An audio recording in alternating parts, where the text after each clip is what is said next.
നമുക്ക് അലീനയുടെയും മനുഷ്യങ്ങളുടെയും വരാൻ പോകുന്ന ദിവസങ്ങളിലെ നല്ലൊരു കഥയായിട്ടാലോ. വീഡിയോ ഇഷ്ടപ്പെടുവാണെങ്കിൽ ഒന്ന് ലൈക്ക് ചെയ്ത് ഹൈപ്പ് ചെയ്യാൻ മറക്കരുത്. അതോടൊപ്പം തന്നെ ആദ്യമായി കാണുന്നവരാണെങ്കിൽ സബ്സ്ക്രൈബ് ചെയ്യാനും മറക്കരുത് കേട്ടോ.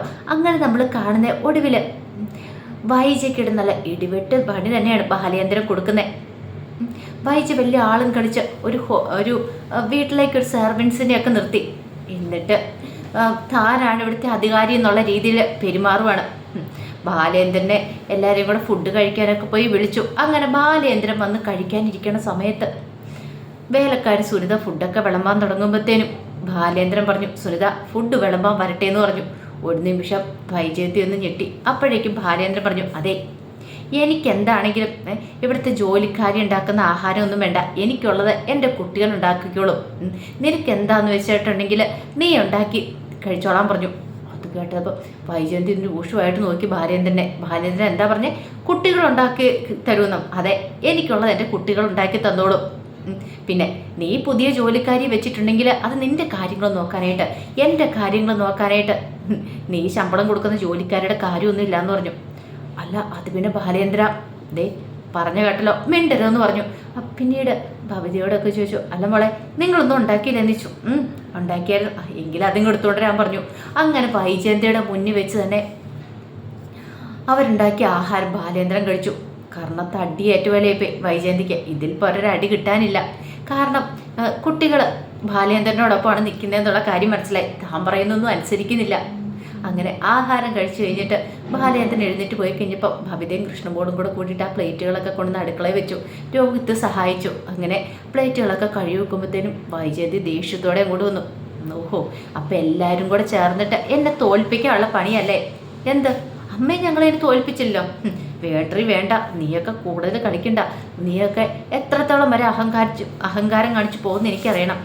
അല്ല അതിനിപ്പോൾ അമ്മയോട് ഞങ്ങളെന്താ കാണിച്ചേ? അച്ഛൻ പറഞ്ഞു, ഞങ്ങൾ അനുസരിച്ചു. അതെ, അമ്മ ഇവിടെ ഇല്ലായിരുന്ന സമയത്തെ ഞാനും കൃഷ്ണമോളും രോഹിത്തും ഒക്കെ കൂടിയാ വെച്ച് വിളമ്പി കൊടുത്തുകൊണ്ടിരുന്ന അച്ഛന് അലീന ചേച്ചിയും പോയതിന് ശേഷം. അപ്പം ഞങ്ങൾക്കറിയാം അത്യാവശ്യം പാചകം ചെയ്യാനൊക്കെ, ഞങ്ങളത് ഉണ്ടാക്കി കൊടുത്തോളാം അച്ഛന്. ഓ, അപ്പം നിന്റെ അച്ഛനൊക്കെ പറയുന്നത് മാത്രം നീ അനുസരിക്കുള്ളൂ. അല്ല നിന്നെയൊക്കെ 10 മാസം നൊന്ത് പ്രസവിച്ച് ഞാനടി, ഞാൻ പറഞ്ഞാൽ നിനക്കൊന്നും അനുസരിക്കാൻ ബുദ്ധിമുട്ടല്ലേ? അമ്മ ഈ കണക്കൊന്നും പറഞ്ഞിട്ട് കാര്യമില്ലെന്ന് കൃഷ്ണബോൾ പറഞ്ഞു. അമ്മ പോയി അച്ഛനോട് പറ, വേട്ടറി ഇവിടെ നീയൊക്കെ ജീവിക്കുന്നുണ്ട്, ഞാനും കൂടെ പറയുന്നതനുസരിച്ച് ജീവിച്ചാൽ മതി. എന്ത് ചെയ്യണമെന്ന് എനിക്കറിയാം. മര്യാദയ്ക്ക് ഞാൻ പറയുന്ന അനുസരിച്ചോണം. ഇന്ന് മുതൽ നീയൊന്നും അടുക്കള കയറി ഉണ്ടാക്കണ്ട. നിനക്കൊക്കെ ഇഷ്ടംപോലെ പഠിക്കാനുണ്ടല്ലോ.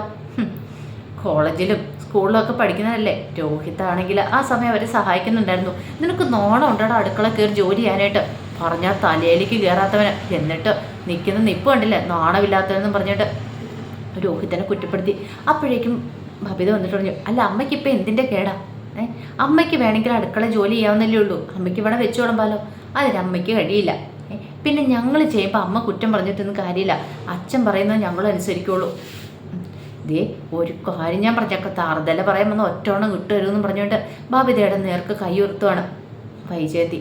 അപ്പോഴേക്കും കൃഷ്ണമോള് വന്നിട്ട് ഭവിതയെ വിളിച്ചിട്ട് പറഞ്ഞു, ദേ ഭവിതയെ ചിങ്ങോടേക്ക് വാ എന്നും പറഞ്ഞിട്ട് അങ്ങോട്ട് കൂട്ടിക്കൊണ്ടുപോയി. ഭവിതയ്ക്ക് അങ്ങനെ ദേഷ്യവും സങ്കടവും മാറുന്നുണ്ടായിരുന്നില്ല. വെറുതെ വഴക്കിന് പോകണ്ട, എന്തേലും കാണിക്കട്ടെ, അമ്മ എന്തേലും പറയട്ടെ.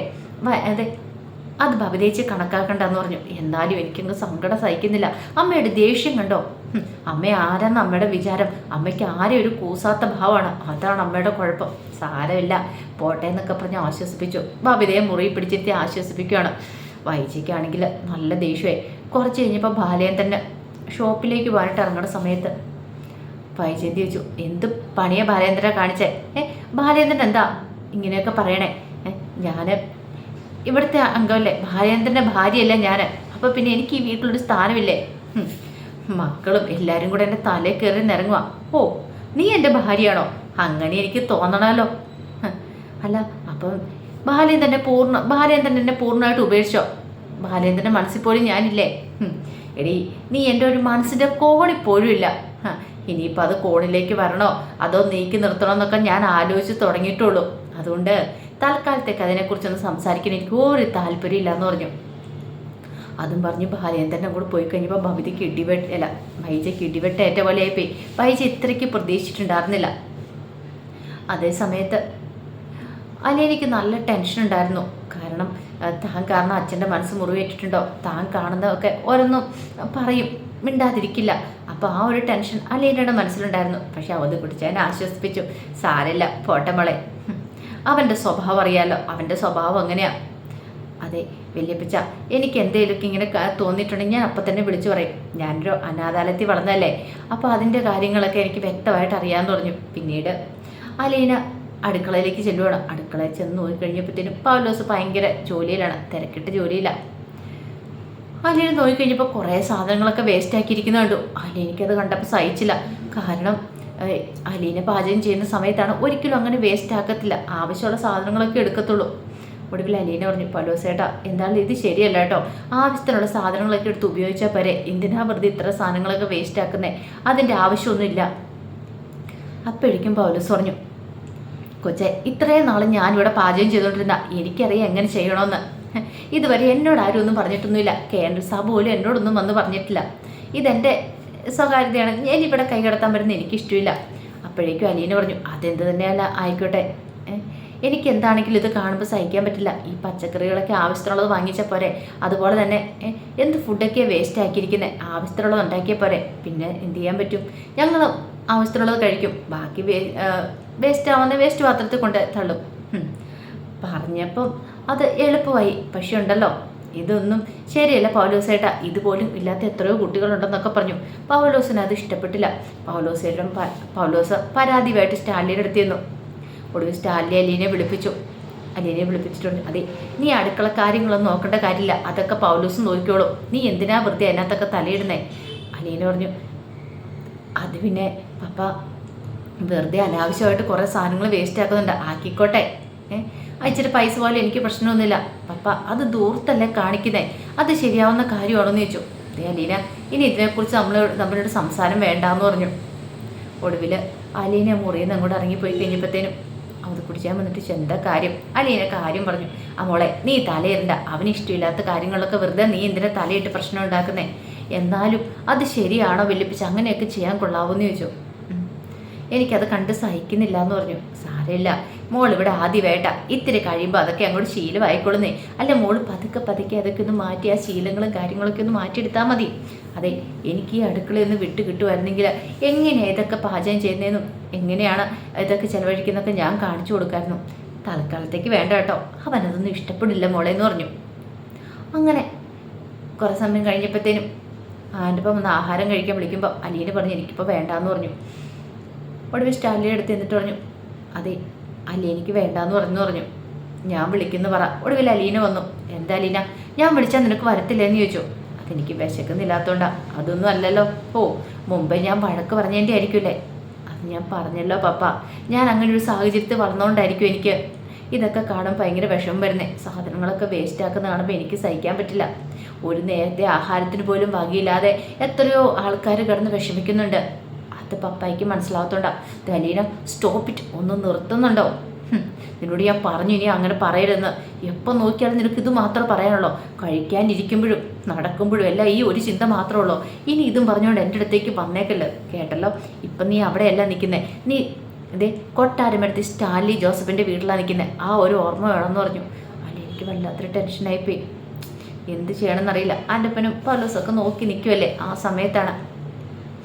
അപ്പോഴേക്കും അവത് കുടിച്ചാൻ പറഞ്ഞു, എടാ നീ കഴിച്ചിട്ട് എഴുന്നേറ്റ് പോകാൻ നിൽക്കേ, വെറുതെ എന്തിനാ മോളെ വഴക്ക് പറയുന്നത്, മോള് പറയുന്നതിലും കാര്യമില്ലേ. അവത് കുടിച്ചാനെ സപ്പോർട്ട് ചെയ്യുവാണ്. അവത് കുടിച്ചാൻ അലീനയെ സപ്പോർട്ട് ചെയ്യുവാണ്. അലീന കഴിച്ചില്ല എന്നൊക്കെ വരുത്തിട്ട് എഴുന്നേറ്റ് പോയി. അലീനയ്ക്ക് നല്ല സങ്കടം ഉണ്ടായിരുന്നു.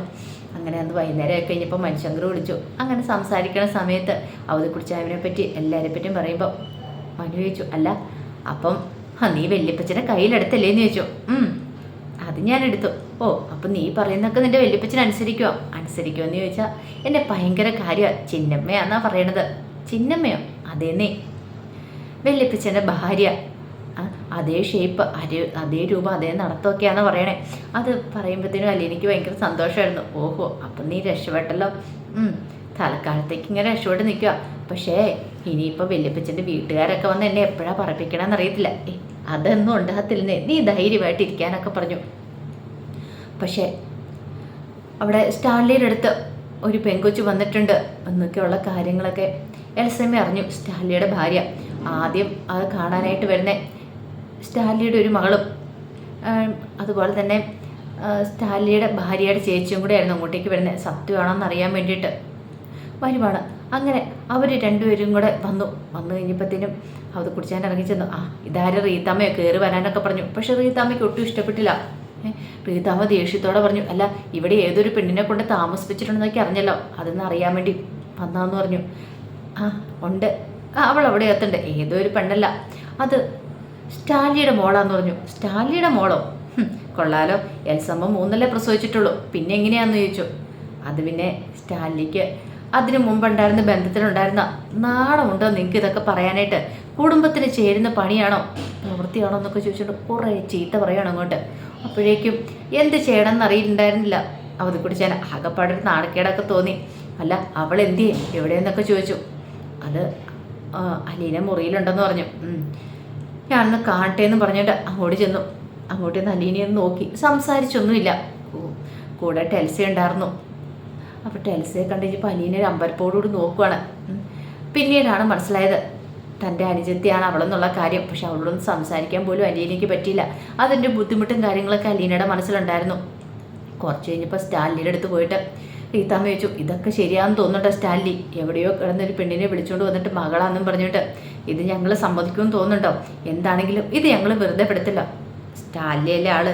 സ്റ്റാലി പറഞ്ഞു, നിങ്ങളെ കൊണ്ട് പറ്റാവുന്ന എന്താണെന്ന് വെച്ചാൽ നിങ്ങൾ ചെയ്തോ, എനിക്ക് എന്ത് വേണമെന്ന് എനിക്കറിയാം. ഈ കാര്യം പറഞ്ഞുകൊണ്ട് മേലെ എങ്ങോട്ടേക്ക് വന്നേക്കല്ലെന്നൊക്കെ പറഞ്ഞു. ആ സമയം സ്റ്റാലിയുടെ ഒരു മോള് റീത്താമ്മയുടെ അരിയിൽ തന്നെ ഉണ്ടായിരുന്നു. സ്റ്റാലിയെ അത് മൈൻഡ് പോലും ചെയ്തില്ല. മൈൻഡ് പോലും ചെയ്യാൻ നിൽക്കുകയാണ്. ജീൻസും ടോപ്പൊക്കെ ഇട്ട് ഒരു പെങ്കൊച്ചാണത്. അലീനടുത്ത് പ്രായം കാര്യങ്ങളൊന്നും ഇല്ല. പക്ഷെ അവൾ സ്റ്റാലിയെ കണ്ടിട്ട് ഒന്ന് അടുത്തേക്ക് വരുവോ ഒന്ന് വിളിക്കുകയോ പോലും ചെയ്തില്ല. അങ്ങനെ റീത്താമ്മ ദേഷ്യപ്പെട്ടു പോയപ്പോൾ പിന്നാലെ തന്നെ പോവാണ്. അലീനയ്ക്ക് ഭയങ്കര വിഷമമായി. പക്ഷേ താൻ കാരണമാണോ ഈ പ്രശ്നങ്ങളെന്നൊക്കെ അലീനയുടെ മനസ്സിലൊരു ചിന്തയൊക്കെ ഉണ്ട്.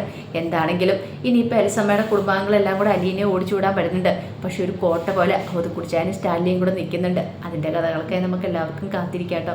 ഒരിക്കൽ കൂടി എല്ലാവർക്കും ശുഭരാത്രി നേർന്നുകൊണ്ട് നിർത്തുന്നു. നന്ദി.